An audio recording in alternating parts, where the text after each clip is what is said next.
redémarrer la génératrice parce qu'il n'y a plus de courant de ville et c'est ce qui nous permet de travailler et de rester en contact avec le reste du monde. Ils ont peu de moyens, mais ils sont motivés. Tous sont d'anciens étudiants de l'Université des sciences d'Haïti. Dans leur master en base de données, un jeune est décédé et un autre a été retrouvé 4 jours après le séisme, puis évacué pour soins sur la République dominicaine. Actuellement, là, tout est détruit. Tout est détruit, donc c'est des solutions alternatives dans un court terme. Pour gérer la crise, ils ont fait ce qu'ils savent faire, des bases de données pour recenser les besoins en concertation avec les comités de quartier.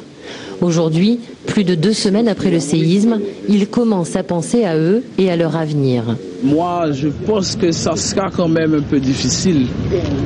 Bon, je ne peux pas dire aussi que tout le monde doit se résigner, se dire que bon, l'année, on doit la perdre, mais bon, je ne sais vraiment pas ce qu'on va faire.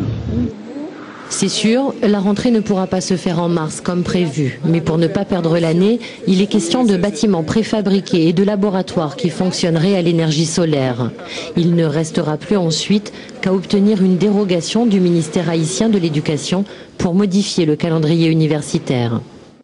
On va rejoindre Antibes et Serge Miranda depuis Nice. Donc je disais, Serge Miranda, vous aviez créé un master en informatique donc à l'Université d'État d'Haïti.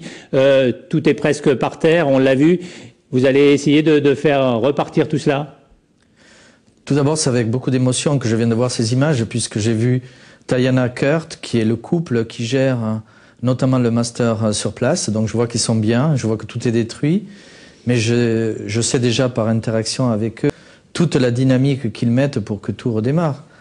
Comme c'était dit dans le reportage, on devait ouvrir le 1er mars, la nouvelle promotion, d'étudiants inscrits en Haïti, mais suivant le cursus de l'Université de Nice, dont double inscription, on va démarrer le plus tôt possible après cette date. Il y a des solutions temporaires, des solutions préfabriquées. On va toutes les regarder, les examiner et ouvrir au plus tôt. Vous avez déjà des moyens? C'est un appel que vous lancez justement pour essayer de reconstruire au moins en préfabriqué? Bien sûr, et on a une fondation universitaire à Nice qui est ouverte à ce genre de contributions, de donations, de subventions. On a déjà l'appui du conseil régional, l'appui de certaines municipalités comme Nice, comme Grasse.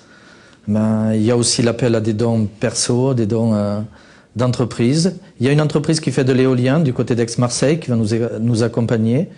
Je crois, j'ai entendu aussi tout à l'heure vos intervenants des architectes de l'urgence.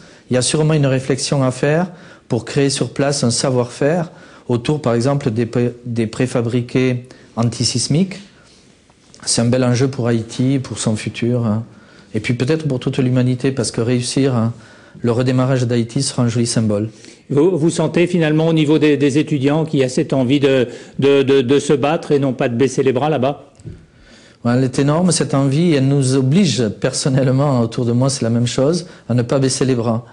Et je sais qu'aujourd'hui il y a un engouement médiatique très fort, parce que ce sont des images terribles que l'on reçoit quotidiennement, mais ça va s'inscrire dans la durée. On était en Haïti depuis 12 ans, et on y est parce qu'on partage certaines visions optimistes, positives sur ce pays, notamment grâce à l'économie numérique. Et je pense qu'il y a un véritable capital humain de valeurs qui permet d'être optimiste sur le long terme. Eh bien, c'est une note